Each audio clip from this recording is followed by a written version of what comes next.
You know that we're in a day and age where we now have seedless fruits, seedless grapes, seedless watermelons. And I got to thinking, how is that even possible? Of course, there's been advancements in science and technology, and it's made these things possible. But at the same time, it's also worrying because it's more about convenience than anything. To be able to eat your fruit without anything inside.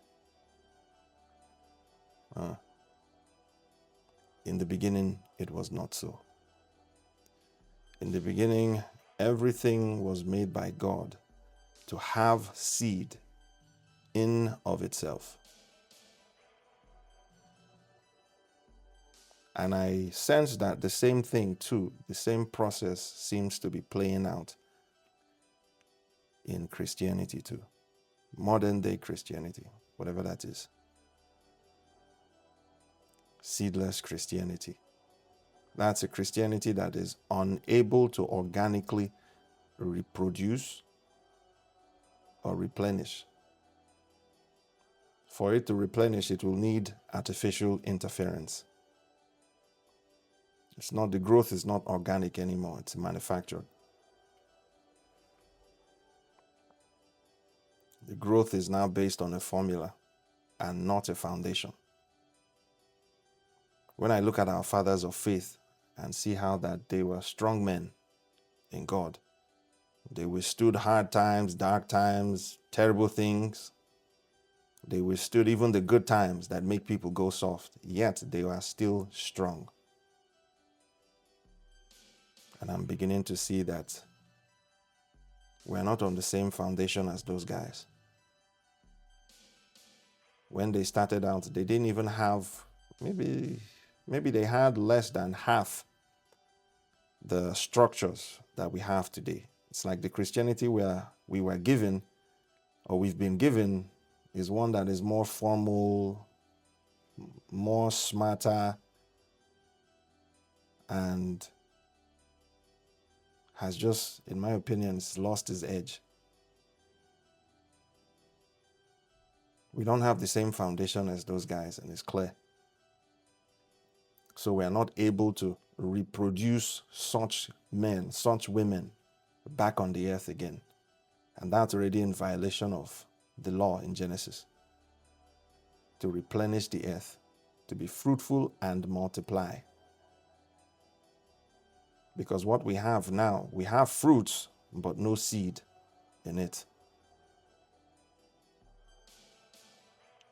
Everything is more cosmetic than it is prophetic. Everything is more aesthetic than it is realistic to what the Bible teaches us.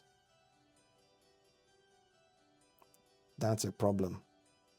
But I'm not here to summarize the problem and explain why things are the way they are. No, I always look for a solution. So I ask God, what do we do?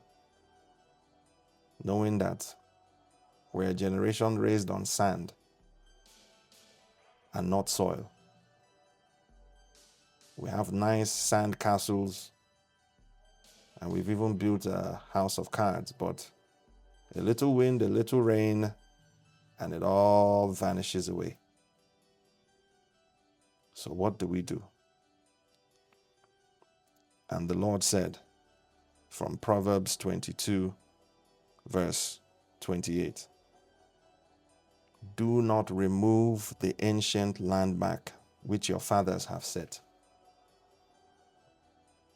When I was getting my driver's license years ago, the teacher in driving school told us that one way to know the road you're on without a GPS is to look for landmarks.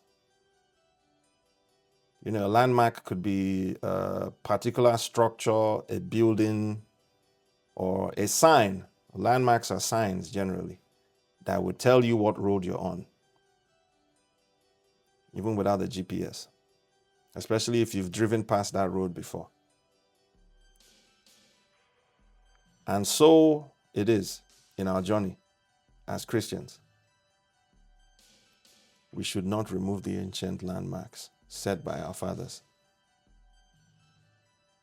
because those landmarks were placed there by our fathers knowing that they are human, they won't live forever. But they needed to leave something behind, a legacy behind, to mark the road so that their children, us, will know the same paths that they walked, will know the same exact roads that they walked. Those landmarks were testimonies of the faithfulness of God in their lives when they walked what was seemingly an undeveloped path or an unknown path. So they placed those landmarks there under the wisdom of God to give us direction so that we would be able to tell the road. But if we tear down those landmarks and build something on top of it, it becomes difficult to tell the way. And it is now possible that a generation will rise that doesn't know God. It becomes difficult to tell if you're even on the right foundation because we've moved it, we've changed it. And when you change it, it becomes something else. It's no longer the pathway of the just that shines brighter and brighter. It becomes something else. And in this case, if we remove the landmark, it's probably to make space or create something else on top of it. And the last time I checked, Jesus said that broad is the path that leads to hell. The road that has more space versus the narrow path that has the landmarks of the move of God, that has the landmarks of the acts of God.